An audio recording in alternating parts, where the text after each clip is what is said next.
தமிழ்நாட்டில் ஈன பிழைப்பு பிழைக்கும் எச்ச பிழைப்பு பிழைக்கும் அரசியல்வாதிகள், குறிப்பா இந்த கம்யூனிஸ்ட் சார்ந்த தியாகுன்னு ஒருத்தர் இருக்கான். அந்த கவிஞர் தாமரை ஏமாத்தின ஒரு அயோக்கிய பையன். அவன் ஒரு பொது டிவி விவாதத்தில் கலந்துக்கிட்டு அந்த விவாதத்தில் பேசுறான். என்ன சொல்றான், இந்த பாஜக அரசு தோல்வியை மறைக்கதான் இந்த யுத்தத்தை எடுக்கிறாங்க, மத ரீதியாக தாக்குதல் பண்ணக்கூடாது, யாரோ ஒரு தீவிரவாதிகள் செய்த தவறுக்கு அந்த அரசு என்ன பண்ணும். இப்படி தியாகம் மட்டும் இல்ல, இங்க இருக்கிற ஒரு உதவாக்கிற ஒரு பைத்தியம் பிடிச்ச தமிழ்நாட்டில் இருக்கிற சீமான், இவன் கடந்த காலத்துல பாத்தீங்கன்னா சீமானு அந்த யாசின் மாலிக்னு சொல்லக்கூடிய காஷ்மீர் விடுதலை போராட்டம் சொல்லக்கூடிய ஒரு தீவிரவாதியை கொண்டு இங்க பொதுக்கூட்டம் போட்டு ஓடி ஒளிஞ்சுவாங்க. அவன் பேசுறான், சீமான் என்ன சொல்றான், இது மத ரீதியாக கொள்ளக்கூடாது, யாரும் மத ரீதியாக இங்க யாரும் கருதக்கூடாது. இப்ப இருக்கிற இஸ்லாமிய தடவை கொடுக்கிற வேலை இது. நான் யாரும் மத ரீதியாக இந்த விஷயங்களை இங்க கையில் இருக்கிறது. ராணுவம் ஒரு பிற நாடு நம்ம மேல தாக்குதல் கடந்த 70 ஆண்டு காலமாக மேலாக நம்மளை அழிக்க நினைக்கிறாங்க.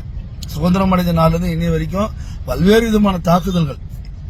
அந்த தாக்குதல் யார் பண்றா, அங்க இருக்கிற லஷ்கர் தொய்பா யார் இவன், இங்க இந்தியாவில் விமானத்தை கடத்தி அந்த விமானத்தின் மூலமா 3 பயங்கரவாதிகளை ரிலீஸ் பண்ணாம அந்த பயங்கரவாதிகளை கோரிக்கைக்கு அடிப்படைஞ்சு விமானத்தில் இருக்கிற நம்முடைய பயணிகளை பாதுகாக்கணும், இந்திய நாட்டு பிரஜைகளை பாதுகாக்கணும்னு சொல்லி நாம என்ன பண்ணோம், அந்த இவங்களை வெளியிட்டோம். யார அந்த பயங்கரவாதிகள். அதுல ஒருத்தர் தான் அந்த மசூத் அசார்னு, அவங்க கொடுக்கிற 3 பேர். இவன் எல்லாம் அங்க என்ன பண்றான், பாகிஸ்தான்ல தீவிரவாத குழுக்களை உருவாக்கி அந்த தீவிரவாதிகளை மத ரீதியா பயிற்சி கொடுத்து மத ரீதியா அவங்க தயார் பண்ணி, நீங்க போய் இந்தியாவை போய் நீங்க தாக்கி இந்தியாவில் பொண்ணீங்கன்னா நீங்க சொர்க்கத்துக்கு போவீங்க, அல்லாஹ் உங்களுக்கு சொர்க்கத்தில் 72 கன்னி பெண் வச்சிருக்காங்க அப்படின்னு சொல்லி மூளைச்சலவை செய்து அந்த முஸ்லீம்களை மத ரீதியா இந்தியாவுக்கு எதிராக திருப்பி இருக்கான்.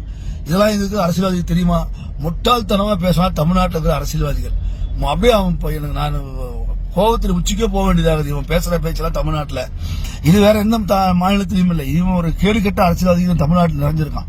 காரணம் இங்க அரசாங்கம் திராவிட அரசாங்கம், இவங்களும் தேச பற்றற்ற அரசாங்கம், நாட்டின் மீது அக்கறை இல்லாத அரசாங்கம். அதனால இவன் என்ன வேணா பேசினா நம்ம அந்த பேச்சு பாத்தீங்கன்னா முழுக்க இந்திய நாட்டினுடைய இறையாண்மைக்கு எதிராக பேசிட்டு இருக்கான்.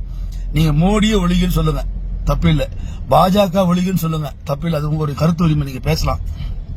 ஆனா மோடியை எதிர்க்கின்ற பேர்ல நாட்டோட ராணுவத்தையும் நாட்டையும் காட்டி கொடுக்கிறீங்க. நீங்க எவ்வளவு கேவலமானவங்க. மாற்று கருத்து இருக்கலாங்க, உங்களுக்கு எங்களுக்கும் கருத்து வேறுபாடு இருக்கலாம், அரசியல் முரண்பாடு இருக்கலாம், சித்தாந்த வேறுபாடு இருக்கலாம். ஆனா நாடு பாதுகாப்பு, ராணுவம், தாக்குதல் அப்படின்னு சொல்ல எதிரி நம்மளை தாக்கி அழிக்க நினைக்கிறான். அந்த அழிக்க நினைக்க சொல்ல நீங்க யாருக்கு உறுதியா இருக்கணும், ராணுவத்துக்கு உறுதியா இருக்கணும். சமீபத்தில் இப்ப நேற்று உயிர் தியாகம் செய்திருக்காரு நாட்டுக்காக ஆந்திரா சேர்ந்த சத்யசாயி மாவட்டத்தினுடைய முரளி நாயக்.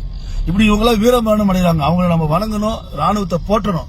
இந்த நேரத்தில் ராணுவத்துக்கு எதிராக கருத்துக்கள் தெரிவிக்கிறது, ராணுவத்தை கொச்சைப்படுத்தி பேசுறது, இப்படியாப்பட்ட நபர்கள் நம்ம முதல்ல இனம் காண வேண்டும். குறிப்பா தமிழ்நாட்டில் இனம் காண வேண்டிய நேரம். இவங்க எல்லாம் நினைச்சிட்டு இருக்காங்க என்ன வேணா பேசலாம், கருத்து சுதந்திரம் இருக்கு, என்ன வேணா பேசலாம், அப்பா ஸ்டாலின் காப்பாற்றுவாருன்னு. நாட்டு மக்கள் விழித்துக் கொண்டால் துண்டக்கான துணிகான அடிச்சு விரட்டுவான். அதுக்கான காலம் வரும் கட்டாயம். எவெல்லாம் தேசத்துக்கு எதிராக பேசுறானோ, இந்திய ராணுவத்துக்கு எதிராக பேசுறானோ, ஒரு நாள் இல்ல ஒரு நாள் இந்த மண்ணை விட்டு விரட்டி அடிக்கப்பட காலம் வெகு விரைவில் வரும். அடிச்சு விரட்டி அனுப்ப போறான் ஒவ்வொருத்தனையும். யாரா நீங்களா? கம்யூனிஸ்ட், உதவாக்கிற கம்யூனிஸ்ட். இந்த கம்யூனிஸ்ட்காரன் பேச ராணுவத்தை கொச்சைப்படுத்தி எவ்வளவு ஒரு மோசமான நிலை. அங்க பாகிஸ்தான் இருக்கிற இம்ரான்கான் சொல்றாரு, ஜெயில இருந்துகிட்டு இந்தியாவை எதிர்கட்சி நினைச்சாங்களுக்கு பெருமையா இருக்குது, பாகிஸ்தானுக்கு ஆதரவா பேசுறான்னு. அப்ப எவ்வளவு கேவலமா இருக்கு பாருங்க. உங்களுக்கு பாகிஸ்தானுடைய ஆதரவு நிலையை பாகிஸ்தான் இருக்கிற எதிர்கட்சி இம்ரான்கான் உங்களை பாராட்டுறான். இந்தியாவுடைய எதிர்கட்சி பார்த்து மோசமான இந்த நிலையை மாற வேண்டும். காஷ்மீர் பாதுகாக்கப்பட வேண்டும். அந்த POK சொல்லக்கூடிய பாக் ஆக்கிரமிப்பு காஷ்மீரை மீட்டெடுக்க வேண்டும். இனியும் ஒருத்தர் இந்தியாவை தொடக்கூட நினைக்க கூடாது, கனவு கூட நினைக்க கூடாது. 26 பேரை சுட்டு கொண்டிருக்கான். அதுக்கு முன்னாடி மும்பை தாக்குதல், ரயில் நிலைய தாக்குதல், பல குண்டு வெடிப்பு, பல்வேறு விதமான எல்லை தாண்டிய பயங்கரவாதம்.